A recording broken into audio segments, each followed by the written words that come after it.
trying to find rings that actually fit my fingers. Super annoying. So let's do without. I got some land. And this is the reason why I haven't been sharing in a while, because I was busy on the land. And in today's video, I am telling you all about the land that I got and why I got it and where it is and all this kind of good stuff. Hi and welcome to today's video. Maryam here, sharing about how to live a more nourishing, energizing and prosperous life. So I live in London area, UK, England, and this is the capital city of the country, and it's a very, very busy country and a very, very busy city. I live kind of in the outskirts, but still it's busy. And most people don't get land or barely now get even a garden or a very small one. And the reason I'm saying this today is if you live in a city, you can still get some land, and you just need to believe. You just need to believe and visualize / self-hypnosis. I do share that more on my website, link under this video. But for now, let's just share about the basic practical aspect of living in a city. It's not easy to get some land, but I did get some, and it's not a very big one. So I got some land, and this is what I did with it. So in the first place, why did I get some land? Number one, it's a land where you're supposed to grow veg, fruits, stuff to eat, basically. Am I interested in this? Not at all.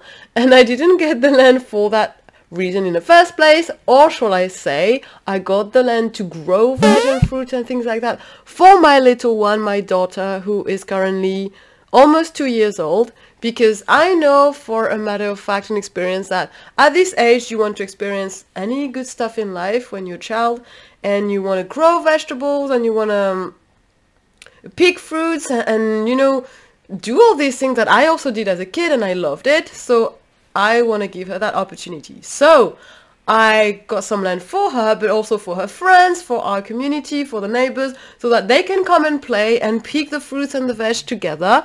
And that's going to be just even more fun.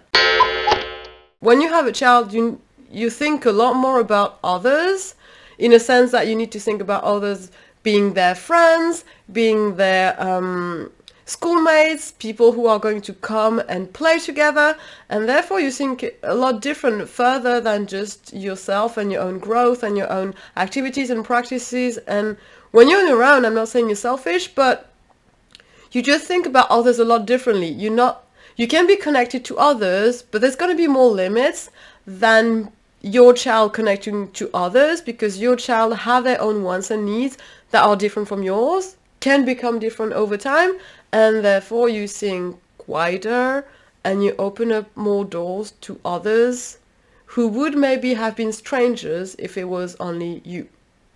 Right, so I got some land for my daughter, number one, and number two, also to connect with nature more, because I am a very much of a nature lover person, and when you live in a city, sometimes it can be harder to connect with nature. Also now, especially where I live, there's a lot of green areas, parks and things like that. But if you want to connect in a way that is more personal, you may want some land. And last but not least, gardening, working on land, doing things like that is a meditation in itself. And as you may know, I love meditating. Gardening isn't my hobby, but it's part of having a land the way I got it. And then I realized things that I never knew about gardening before, or I forgot, shall I say, because I used to have a garden and do some gardening as I was a child. You work a lot with energies, and you work a lot on your body, and I don't need to go to the gym, I don't need to work out. Gardening is everything. I never had such a fit body, ever, as I have now. And it's amazing. So I would recommend anyone just get some land, go garden, go build, go do landscaping, all these things that I'm going to share in probably several videos, because this is living on energy. Definitely.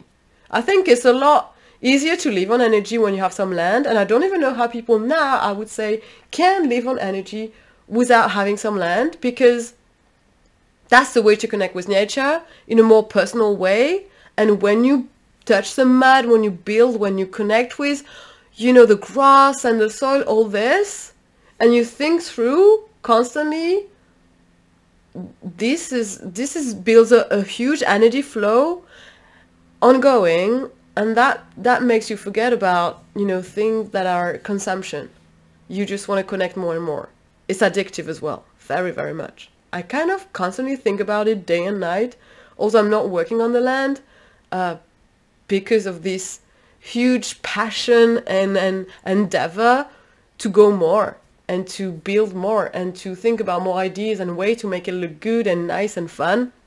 Fun. All about this. Fun. The other reason why I got some land is because I live in a city area. And let me be more clear. For people like us, I would say, who are free or have reached a level of freedom where you don't need to work and you earn money regularly, right? But you don't need to work like other people do, like go to a job or even have a business that you work every day from home. No. When you reach that level of freedom, when you earn money without working, then you think further, okay, what can I do for my community? And I've shared that already. So, you know, getting a land helps connecting the community together through maybe events. I do kids events. Maybe any type of gathering that you can do with other people. Just by gardening with other people next to you, that is already connecting with your community.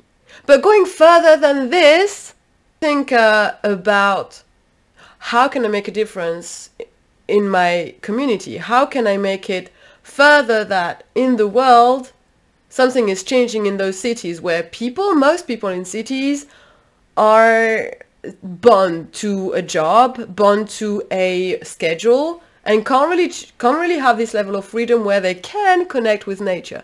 Therefore, what happens? Rubbish on the street, a lot of waste, a lot of disconnection with nature and people themselves. And then you realize, if you don't do nothing, if you do like most people who are free do, and what do those people do? They escape. They go away. And that's a bad decision if you think long term. What if everybody who is free just escape the cities?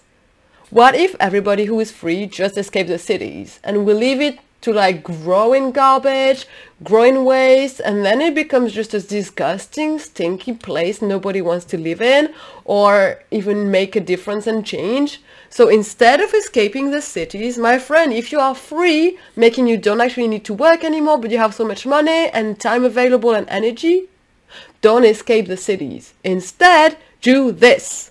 Go to businesses and take their garbage. Go to your neighbors, your estates, and take the garbage. Go and do all of this, and instead of escaping, recycle. Recycle people's garbage and turn it into something so beautiful that is going to inspire everyone around you and further away. This is what I've been doing recently. I will be sharing other videos with more details, but basically recycling over escaping the cities is a key. And that's also what Anastasia in the book The Rigging Sages was sharing when so Anastasia is a woman who lives in Siberia, lives on energy. She doesn't consume, she doesn't need to work, she lives in abundance, doesn't really eat, all these things, and she lives in the trees. And a lot of people came to her saying, okay, I want to live like you, how do? I want to leave the city. And she was saying, no, my friend, don't do this. Instead, stay where you are and garden and recycle the cities so that it becomes a better place for everyone to live in the later years, long term. And that makes so much sense because, again, if we all can recycle the cities, or at least people who are freer, then it's going to become a better world and a better place for everybody else.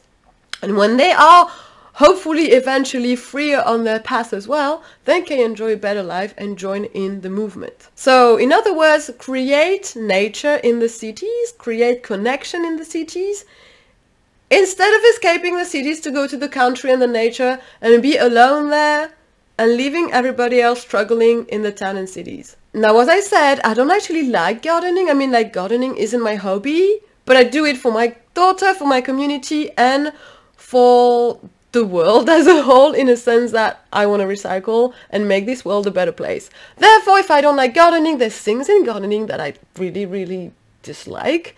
And one of them is digging. So when it comes to digging, I've decided I'm not going to dig anything.